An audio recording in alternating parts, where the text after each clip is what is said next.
Hello and welcome back to a brand new video on the channel. Today I'm answering a question I got, which is how can you add custom instructions to Grok like you can, for example, on ChatGPT? Well, the situation is very similar.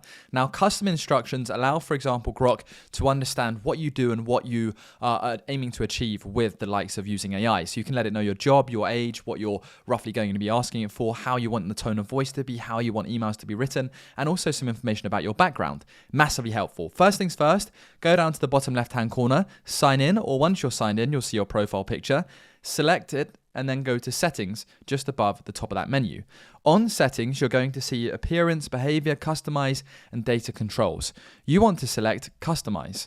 Now here is ultimately where you can choose Grok's formal response, concise, Socratic, formal, comprehensive, but you can also select custom instructions.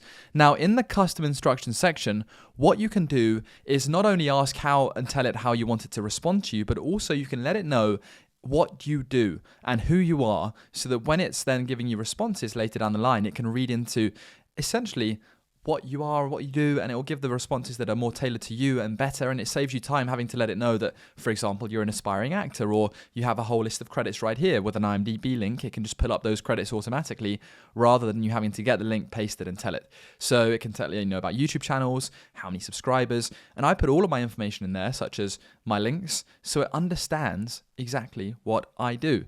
So I hope this helped you out. Thank you very much for watching. Leave a like, take care, and subscribe, and let me know what AI tutorials you want next.